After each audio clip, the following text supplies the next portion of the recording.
बाद वहां के हालात अब भी सुधरे नहीं हैं, बल्कि और ज्यादा बिगड़ गए हैं, क्योंकि बांग्लादेश में हुए बड़े बदलाव की वजह से भारत में भी सीमाओं पर हाई अलर्ट जारी कर दिया गया है। कई सीमाओं को सील कर दिया गया है, चेकिंग बढ़ा दी गई है। बांग्लादेश में हुए हिंसक प्रदर्शन और तख्ता पलट के बाद बांग्लादेश के जेलों से खूंखार आतंकी भी बाहर आ गए हैं, जो भारत में भी आ सकते हैं, जिसके लिए पूरी तरह से पुख्ता तैयारियां हो रही हैं। तो क्या कुछ है पूरा मामला, सब कुछ आपको पॉइंट टू पॉइंट बताते हैं। नमस्कार, मैं हूं आपके साथ पारुल त्रिपाठी और आप देख रहे हैं हमारा खास शो टर्निंग पॉइंट।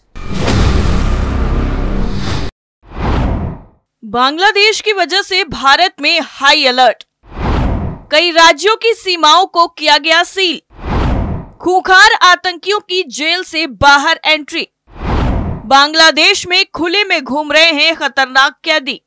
बांग्लादेश में राजनीतिक उथल पुथल ने भारत की चिंता बढ़ा दी है। पड़ोसी मुल्क का बवाल भारत की सीमा तक पहुंचने लगा है। बांग्लादेश के कई लोग भारत आने की फिराक में हैं, जिन्होंने पश्चिम बंगाल में सीमा पार से घुसपैठ की कोशिश भी की है, लेकिन सीमा सुरक्षा बल ने रोक दिया। बांग्लादेशी लोगों के इरादों को देखते हुए बीएसएफ अलर्ट मोड में है और सीमा पर सिक्योरिटी को और पुख्ता कर दिया गया है। भारत और बांग्लादेश 4096 किलोमीटर की सीमा साझा करते हैं। पश्चिम बंगाल, असम, मेघालय, त्रिपुरा और मिजोरम जैसे राज्यों की सीमा बांग्लादेश से लगती है। बांग्लादेश के मौजूदा हालात के बाद ये इलाके और भी संवेदनशील हो गए हैं। सुरक्षा एजेंसियां भी इससे वाकिफ हैं और यही वजह है कि इन क्षेत्रों में कई पाबंदियां लगा दी गई हैं। किन किन सीमाओं पर पहरा और खतरा? मिजोरम के लोंगतलाई जिले में बांग्लादेश और म्यांमार से लगती भारत की सीमा के पास पाबंदियां लगा दी गई हैं। यहाँ सीमा के 3 किलोमीटर के दायरे में शाम 6 बजे से सुबह 6 बजे तक लोगों की आवाजाही पर सख्त पाबंदी लगी है। आदेश का उल्लंघन करने वाले किसी भी व्यक्ति को भारतीय न्याय संहिता 2023 की धारा 223 के तहत कानूनी दंड मिलेगा। यह आदेश अगले 2 महीने तक प्रभावी रहेगा। मिजोरम के 3 जिलों लोंगतलाई, ममित और लुंगलेई में 318 किलोमीटर तक भारत की सीमा बांग्लादेश से सटी है। असम के मुख्यमंत्री हेमंता बिश्व शर्मा ने कहा है कि बांग्लादेश में स्थिति पूर्वोत्तर के राज्यों के लिए चिंता का विषय है। उन्होंने आशंका जताई कि पड़ोसी देश फिर से उग्रवादियों का केंद्र बन सकता है और वहां से लोग अवैध रूप से पूर्वोत्तर क्षेत्र में प्रवेश कर सकते हैं। मिजोरम, असम के अलावा त्रिपुरा में भी सुरक्षा तगड़ी कर दी गई है।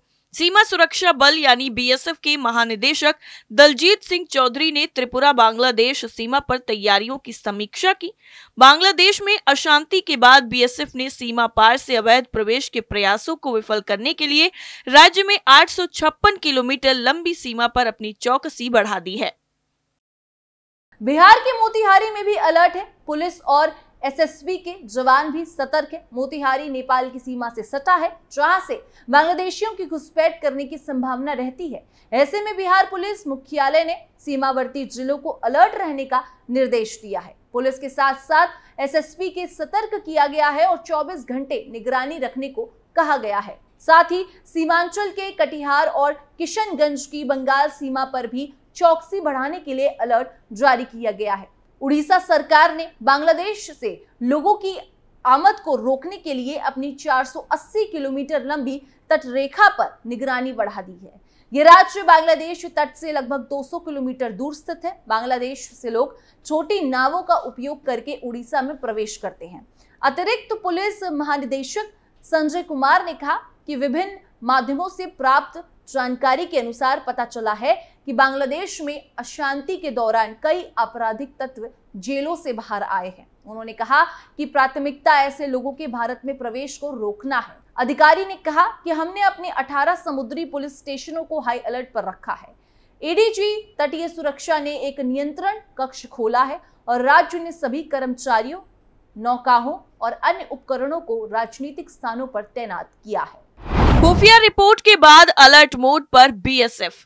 बांग्लादेश में हिंसा और सियासी अफरा तफरी के बीच वहां के आतंकी इस मौके का फायदा उठाना चाहते हैं। खुफिया सूत्रों के मुताबिक बांग्लादेश के रेडिकल ग्रुप भीड़ का सहारा लेकर भारत में घुसपैठ करने की तलाश में है। इस तरह की खुफिया रिपोर्ट मिलने के बाद बीएसएफ को हाई अलर्ट पर रखा गया है। बांग्लादेश में इस समय जो हालात हैं उसे देखते हुए भारत बांग्लादेश बॉर्डर पर बहुत से बांग्लादेशी नागरिक भारत आने की कोशिश कर रहे हैं। घुसपैठ की इस कोशिश के बीच भीड़ का सहारा लेकर रेडिकल ग्रुप भारत में घुस सकते हैं। इसके चलते बीएसएफ को बॉर्डर पर बड़े स्तर पर चौकन्ना किया गया है। सुरक्षा एजेंसियों ने एक अलर्ट जारी रखा है कि बांग्लादेश से प्रतिबंधित इस्लामी आतंकवादी संगठन जमात उल मुजाहिदीन, बांग्लादेश से प्रतिबंधित इस्लामी आतंकी संगठन जमात उल मुजाहिदीन बांग्लादेश और अंसारुल्लाह बांग्ला टीम के आतंकवादी के साथ ही दूसरे अपराधी वहां की जेलों से भाग गए हैं। ये आतंकी घुसपैठ कर सकते हैं, इसीलिए अतिरिक्त चौकसी बरती जाए। बता दें कि शेख हसीना के इस्तीफा देने और भारत आने के बाद नोबेल पुरस्कार विजेता मोहम्मद यूनुस को बांग्लादेश की अंतरिम सरकार का नेतृत्व करने के लिए चुना गया है। देश में चल रही राजनीतिक अशांति और विरोध प्रदर्शनों के बीच प्रधानमंत्री शेख हसीना के इस्तीफा के बाद अंतरिम सरकार का गठन किया जा रहा है। ग्रामीण बैंक के संस्थापक और मशहूर सोशल एक्टिविस्ट यूनुस अंतरिम सरकार का नेतृत्व करेंगे। विशेष रूप से बांग्लादेश की एक अदालत ने कार्यभार संभालने से ठीक एक दिन पहले श्रम कानून उल्लंघन मामले में यूनुस की पिछली सजा को भी पलट दिया है। बांग्लादेश की जेल से भागे कई आतंकवादी। बांग्लादेश की जेलों से कई आतंकवादी भाग गए हैं। ऐसी खबर है कि ये आतंकी भारत में घुसपैठ कर सकते हैं। इस वजह से बीएसएफ को सीमा पर अलर्ट कर दिया गया है। समझने वाली बात यह भी है कि भारत और बांग्लादेश हजारों किलोमीटर की सीमा साझा करते हैं। इस वजह से ही पूर्वोत्तर भारत में घुसपैठ सबसे ज्यादा देखने को मिलती है। अब जब बांग्लादेश में हालात खराब हैं, ऐसा कहा जा रहा है कि बड़े स्तर पर लोग पलायन कर सकते हैं। अब लोगों का पलायन तो एक बार के लिए काबू किया जा सकता है, लेकिन अगर आतंकी भी घुसपैठ करने लगे तो भारत के लिए स्थिति चिंताजनक बन जाएगी। इसी वजह से सीमा पर सक्रियता बढ़ चुकी है। बीएसएफ को हाई अलर्ट किया जा चुका है। समझने वाली बात यह है कि कुछ लोगों ने तो अवैध तरीके से घुसपैठ की कोशिश की भी थी। उसी वजह से बीएसएफ को हवाई फायरिंग तक करनी पड़ी थी। बांग्लादेश के हालात से भारत को क्या खतरा? बांग्लादेश में आरक्षण के खिलाफ आंदोलन ने हिंसक क्रांति का रूप ले लिया। शेख हसीना इस्तीफा देकर भागी तो ऐसी जल्दी में कि देश के नाम संदेश भी रिकॉर्ड नहीं कर पाई, क्योंकि फौज ने निकलने के लिए सिर्फ 45 मिनट दिए थे। इसके बाद प्रदर्शनकारी प्रधानमंत्री आवास में घुस गए। कोई बतख लूट कर ले गया, तो कोई मछली, तो कोई रिक्शे पर रखकर कुर्सियां ले गया। अराजकता ऐसी है कि सिर्फ हसीना की पार्टी आवामी लीग के लोगों पर हमले नहीं हुए, भीड़ पुलिस वालों पर भी हमला कर रही है। भीड़ ने शेरपुर जेल तोड़कर 500 कैदियों को भी छुड़वा लिया है। ये सब स्वतः स्फूर्ता था या फिर वाकई उन कॉन्स्पिरेसी थ्योरी में दम है कि ये तख्ता पलट CIA ने करवाया? ये अभी तय होना बाकी है।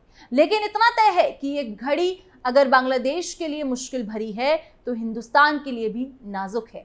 बीएसएफ के डीजी को कोलकाता भेज दिया गया है, तो दिल्ली में भी प्रधानमंत्री ने कैबिनेट कमेटी ऑन सिक्योरिटी की बैठक बुला ली। ऐसे में ये लाजमी है कि पहले आपको 2 सवालों के जवाब दें। तो सबसे पहला सवाल है कि आखिर बांग्लादेश जैसे ऑल वेदर फ्रेंड की वजह से भारत के सीमावर्ती इलाकों में चुनौतियां क्यों पैदा हो रही हैं, और दूसरा सवाल कि अतीत में ऐसी घटनाओं की कैसे मिसालें मिलती हैं। तो चलिए बताते हैं।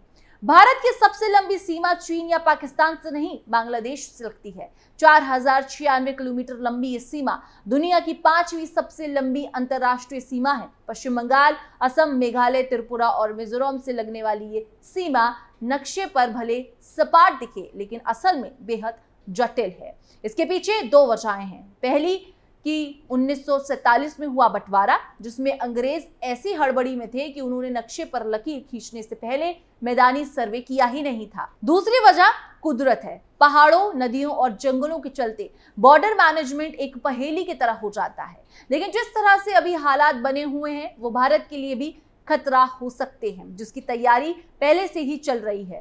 टर्निंग पॉइंट में फिलहाल के लिए इतना ही। बाकी खबरों के लिए आप देखते रहिए कैपिटल टीवी।